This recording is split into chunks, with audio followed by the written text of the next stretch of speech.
to help us. Good morning, good morning, good morning, good morning.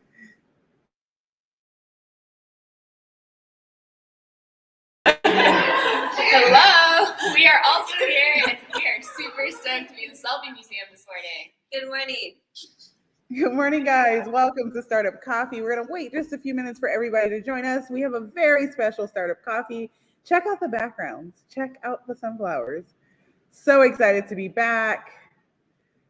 We're going to give it a few minutes and then we're going to get started. Good morning, Dre. We miss you. Good morning, good morning. Drop it in the chat. Let us know who you are. Liz says good morning.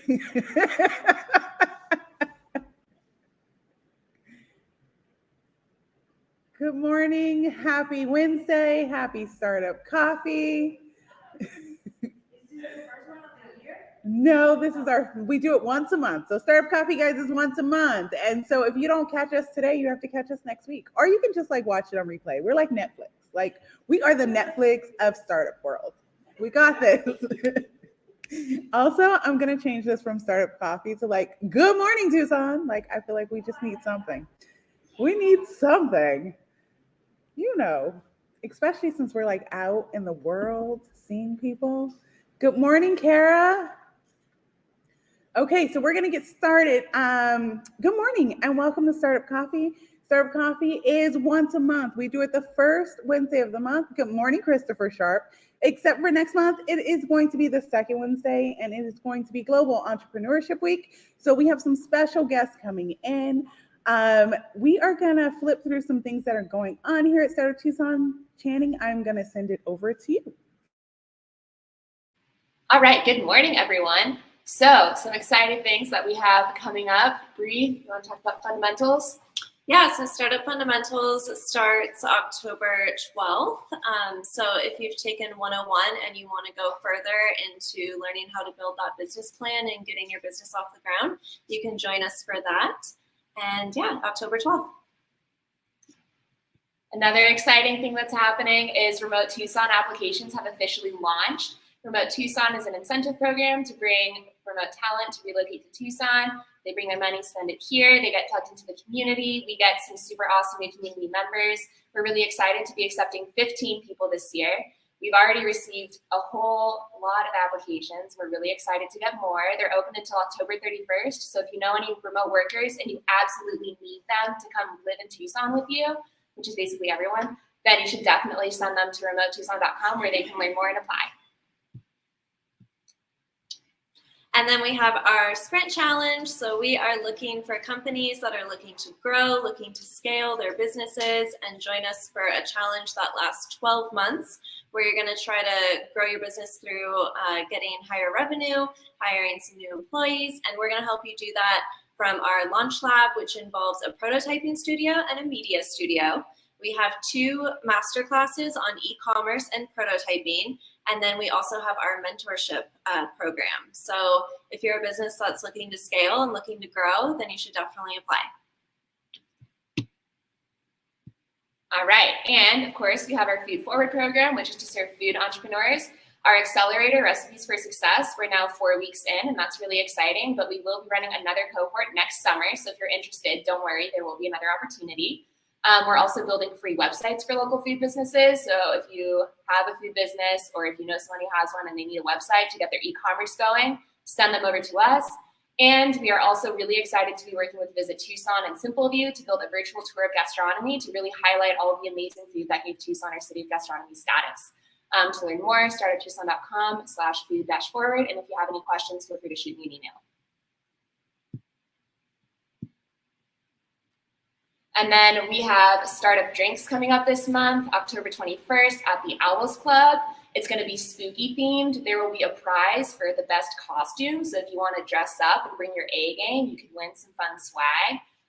Our team will also be dressed up and in this contest for that swag. So you really got to bring it. You really got to bring it. It's going to be super fun. All right. Back to you, Kanisha, for introductions. Okay, guys, that brings us to introductions. I was going to say introductions and elevator pitches, but that's not what we're doing today. So, first of all, I don't know why we keep forgetting to introduce ourselves, but I am Kenesha. I am the program director of Startup Tucson. Channing and Bree, can you please introduce yourself? Hello, my name is Channing. I'm a program coordinator here at Startup Tucson. And I'm Bree. I'm also a program coordinator at Startup Tucson. Perfect. So please drop in the chat who you are, what your business is, and what you're working on, because we want to know if we can help you. And Heather, yes, we do help nonprofits. So send us an email at info@startuptucson.com and we will get back to you. We are gonna roll on into our programming for the day. We are live at the Youniverse Selfie Museum. Now, we don't normally travel, but we came out to this cool place and we wanted to make sure that you guys saw it as well, not just us being on coffee. We wanted to come here so you can see kind of behind the scenes. And as you can see, Channing and Bree are on set in the sunflower bathtub room. And we will get a better picture of that and put it on social. And then I am in the donut space because if you don't know me, I love a good donut and I go all around the country trying to find one. So today we have our special guest, Ian, here with us today. He is one of the founders. Ian, can you please introduce yourself? Yeah, my name is Ian. I co-own Youniverse Selfie Museum. I also own the Breaking Point Tucson. So the Breaking Point is like right on the other side of the room. We cannot coffee live that today, but we may have to do it another time, maybe Startup Drinks. Yes, Startup Drinks Live. And Liz is on the other side. Angelique is here as well. We brought the whole team so we can take some photos and make sure that we share it with you all. Ian, tell us about your story, how you started your business. Well, I've owned multiple businesses in my career, and a lot of them were traditional style businesses. I don't look traditional, as you can tell by my tattoos, and I started an entertainment business, which was a rage room for supplementary income during the summertime. In Tucson, for trade businesses, a lot of your business comes from snowbirds, people that come in during the winter. So during the summer, we wanted to create something that was fun. We started the rage room and it just took off and it became our primary source of income, and entertainment became my primary focus. And so we maintained that. We put all of our energy into the Breaking Point. It expanded. We got a space off Broadway.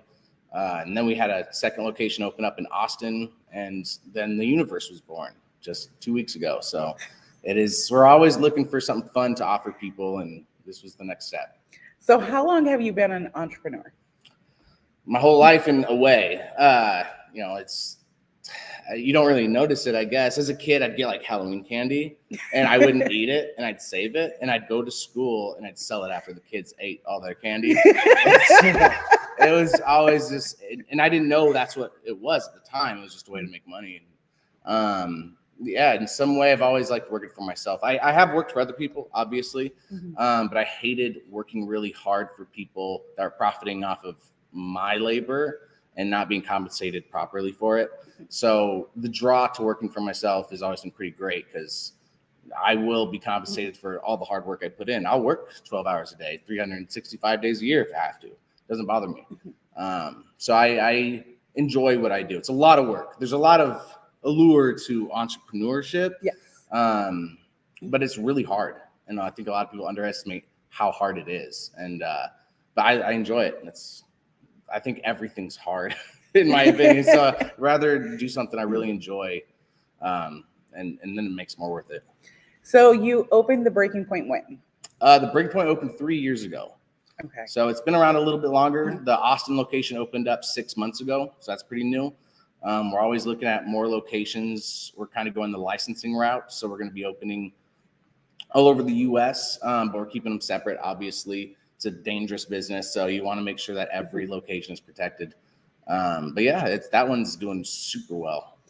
So let's go back. What is your journey to entrepreneurship? Did you go to school to be a business owner? No, I was, as a kid, I was planning on joining the military. That was my goal. My whole family's military. I got in some trouble as a kid, and I got a felony when I was 18. Or actually 17, about to be 18, which ruined that for me. And I didn't know what to do. I was kind of down for a while. And it took a few years to bounce back, but eventually, I got a new lease on what I want to do and kind of started working towards figuring out what I wanted. My first business idea I had was called Kitty Castles. It was custom cat trees. Okay. Didn't pan out.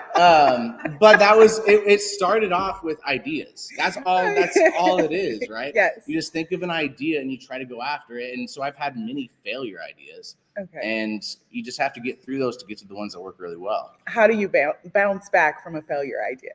You just scrub it and you keep going. All right. You're gonna fail. Everybody fails. I don't know how many business plans I've written that were terrible.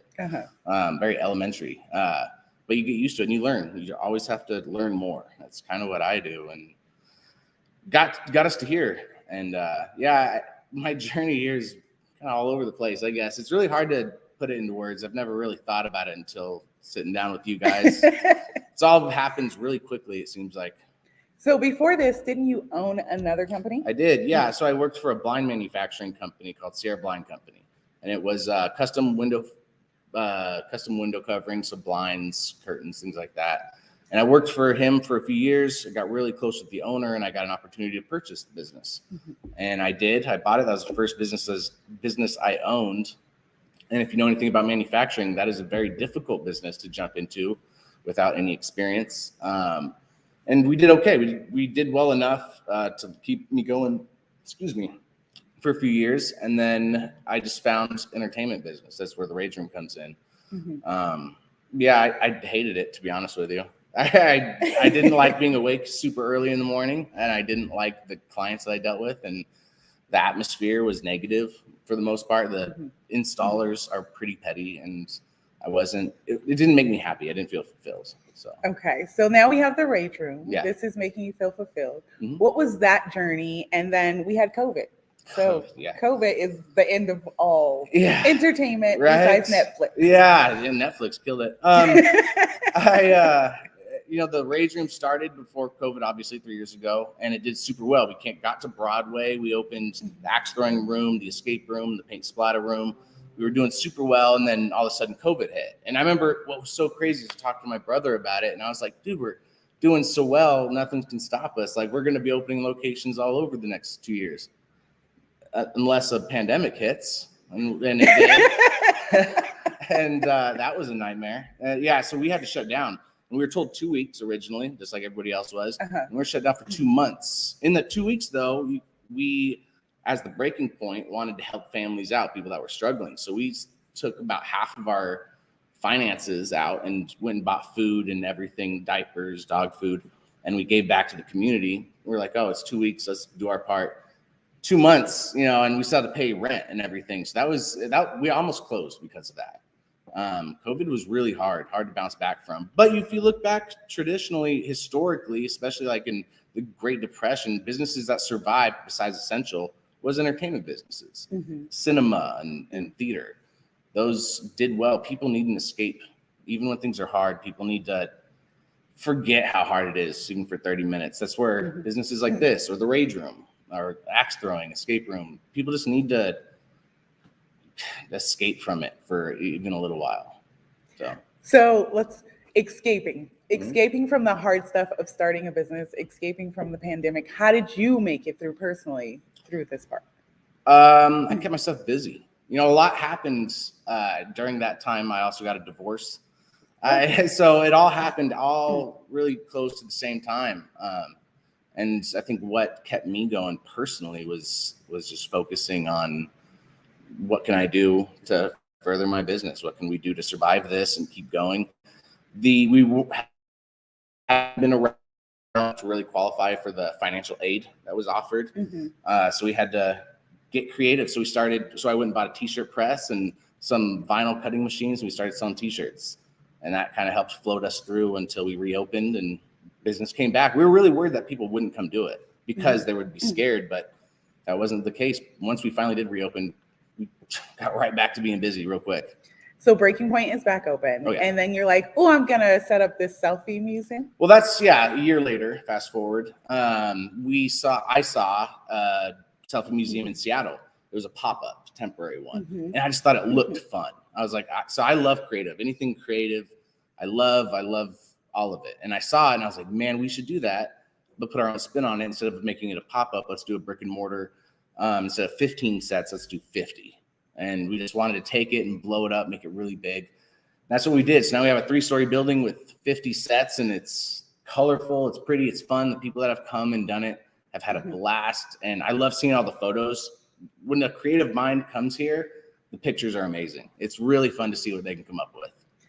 So what was the thought process behind, one, it's crazy to open a brick and mortar. I don't know why you did it again. Yeah. But we're on round 2 of opening this brick and mortar after the pandemic.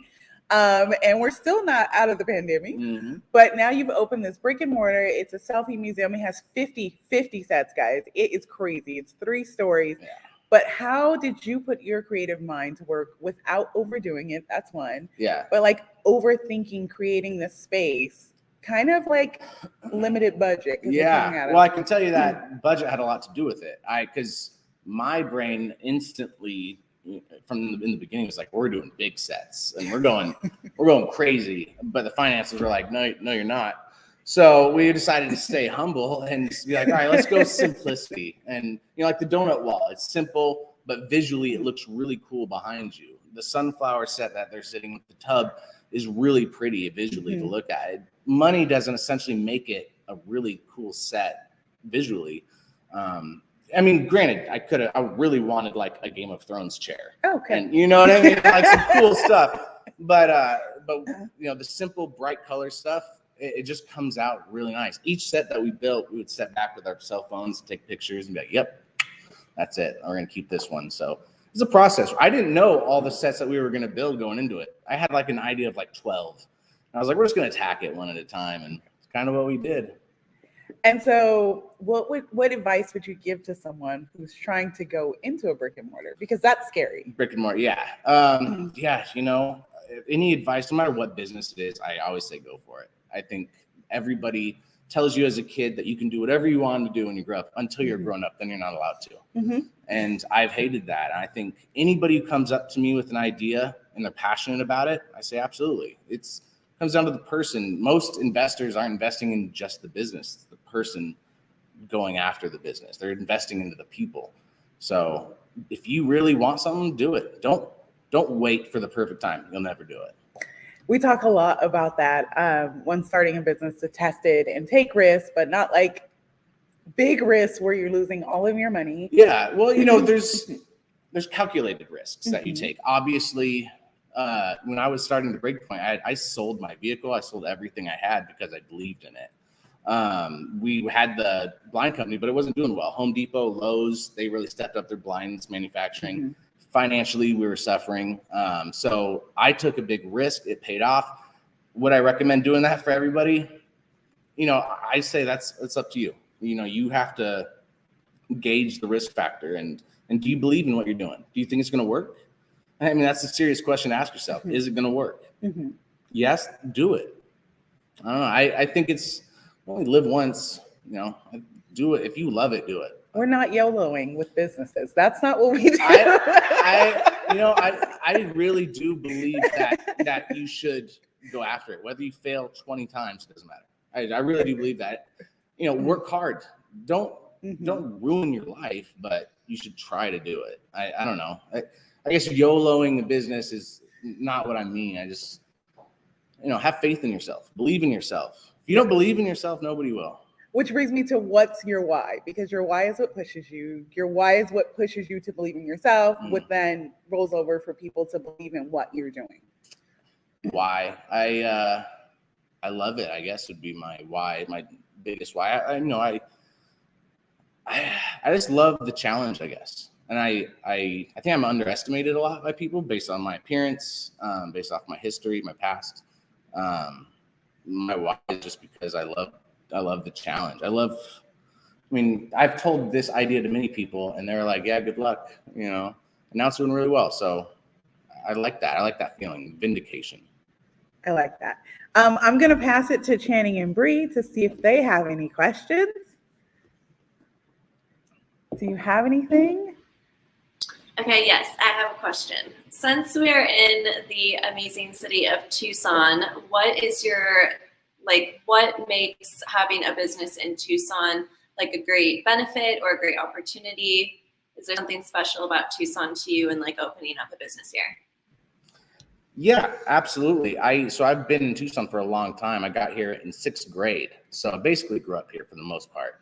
And as a kid growing up into a young adulthood, there's X amount of things to do. There's obviously nature-wise, there's a ton of things to do, but business-wise, you have bowling and movie theaters and the traditional stuff. And Tucson has a really cool community. And I think a lot of people underestimate Tucson's community. We have, at the breaking point, the love that we have with the customers, the personal relationships we've developed.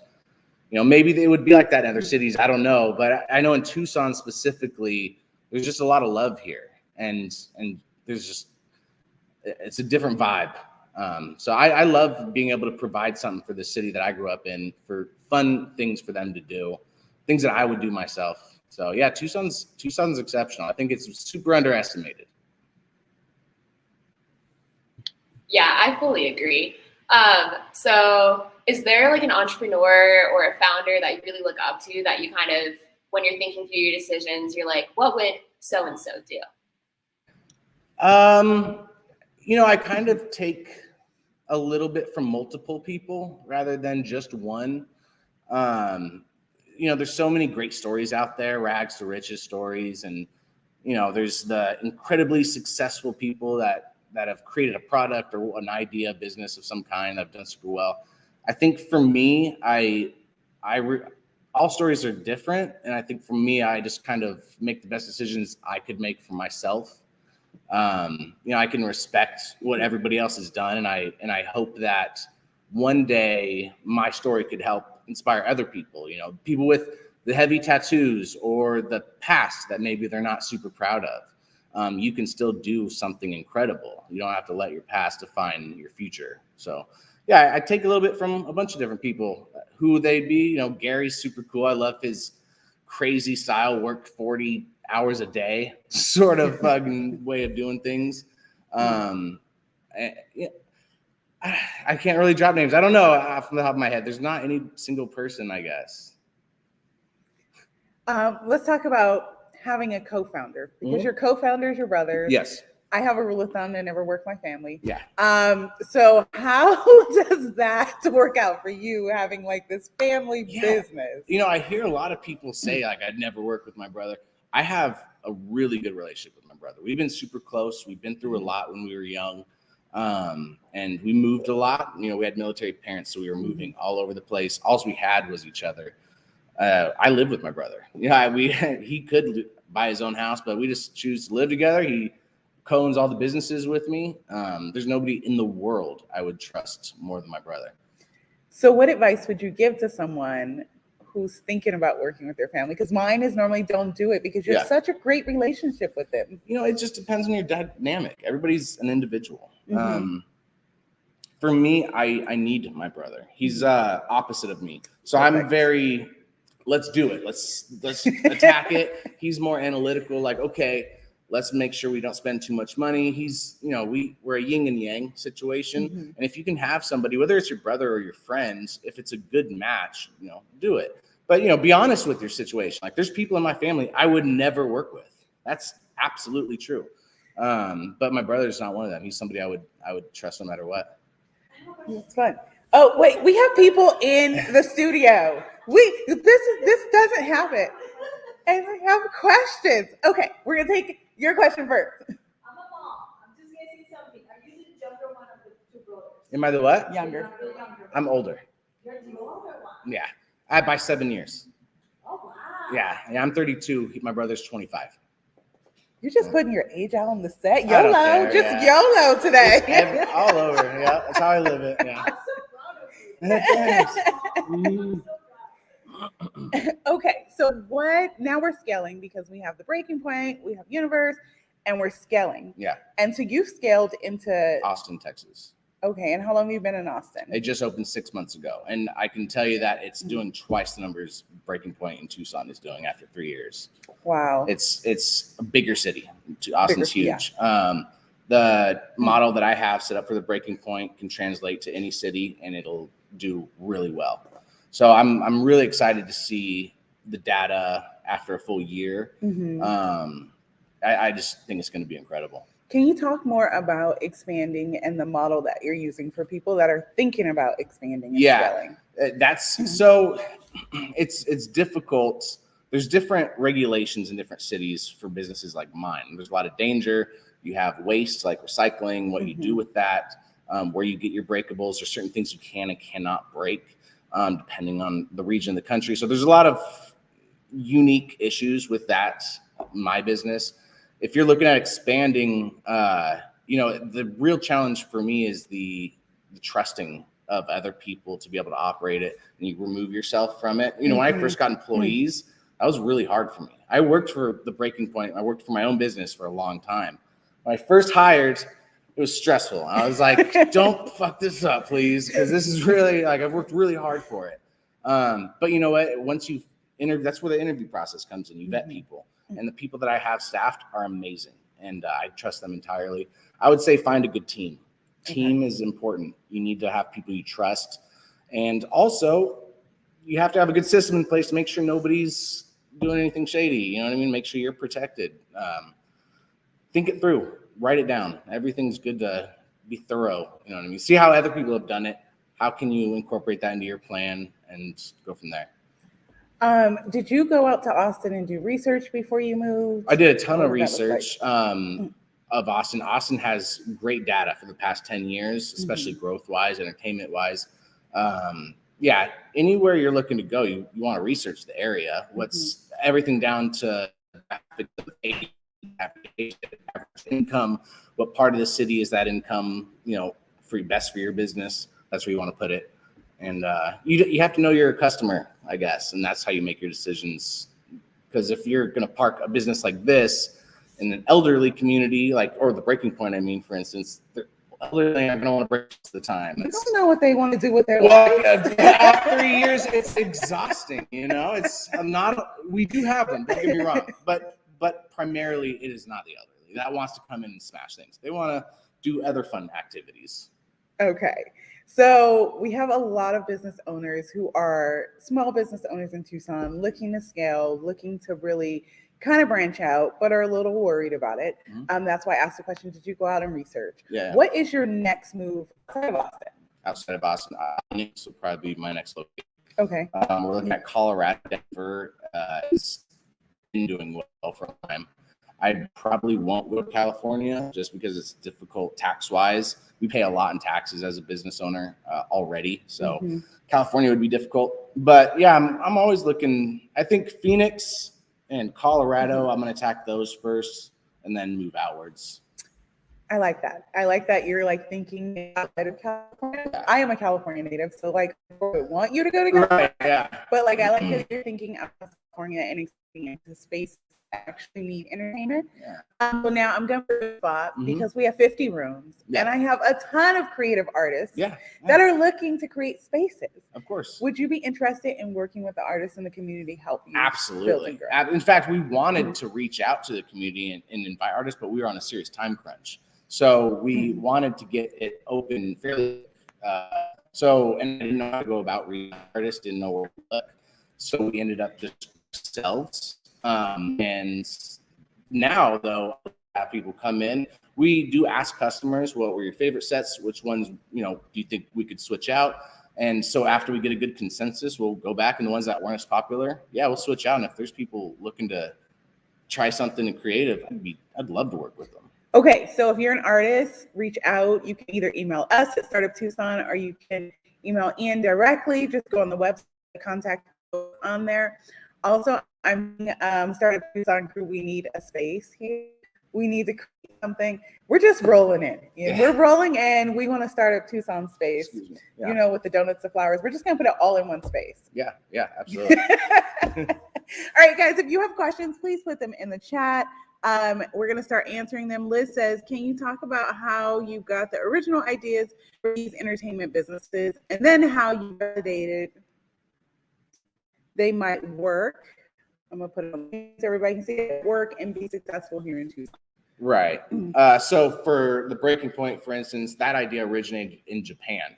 I had no idea it would work in the US until somebody else did it, and it got some traction. I took that idea and I thought I could make it better, and that's what we did. So I'm not the original creator.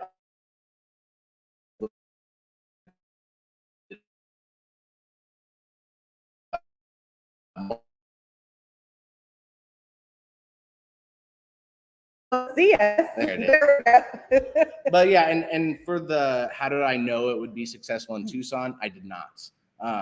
There's risk factors in everything you take, and I had to make an educated guess based off of what I would do and talking to people. With this.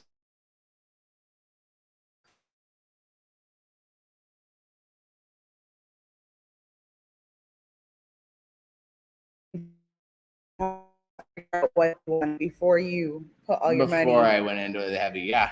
Okay, and then we have, can you rent the facility to run virtual events? So like this time of day before you open, are you open to renting the facility? Yeah, so we have, if you're talking about virtual events,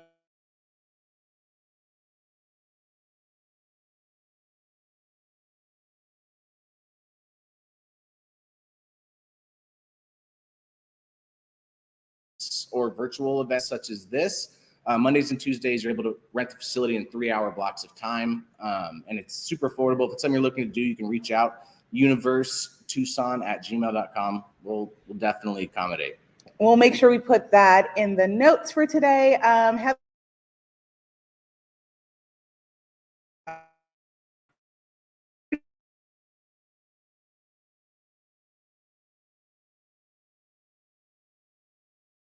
your space. That'd be super cool. That would be I super love cool. that. I love, creative, anything like that. You guys put it together. Okay, we got you. Curious, if you could do one thing different, what would you have done differently? I would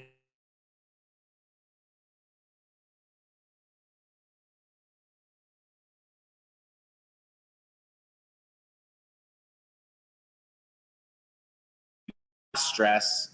I would have just believed in myself a little bit more, cut myself some slack. I think I'm my biggest critic in everything I do. So I would have not stayed up late so many nights, most likely. And get up early to come to coffee. Yeah, this I don't mind.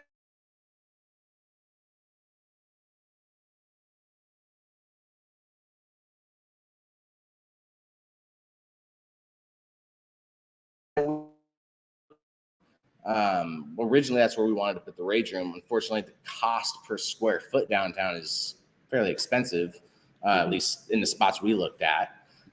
So Tucson isn't all downtown. Tucson's really large or wide, I guess, is what Tucson is.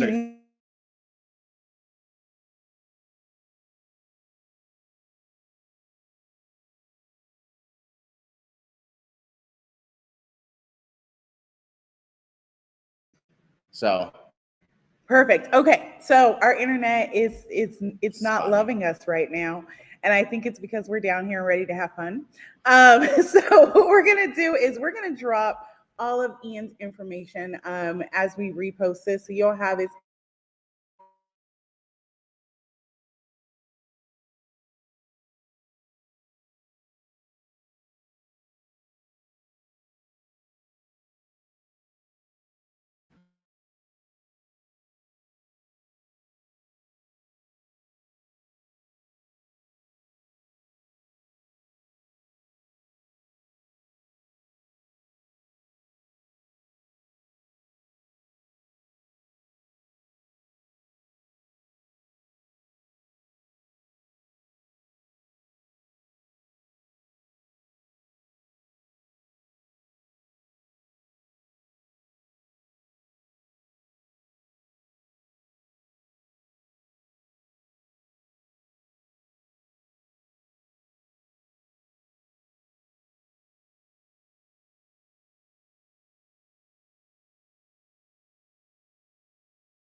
People to come to the Selfie Museum and have a great time.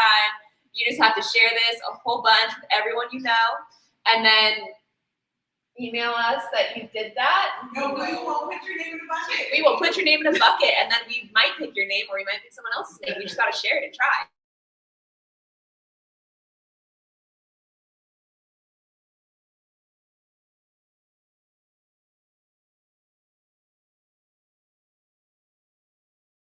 Thank you so much for joining us today. We're gonna bop out while we're still dealing with this Wi-Fi stuff. So yeah, if you need anything, email us, info@Startup Tucson. Startup Labs next week on the 12th from 3 to 5. Startup Drinks on the 21st. It's gonna be spooky, wear a costume, win some prizes. Thank you so much for joining us. Have a lovely day. Thanks, guys.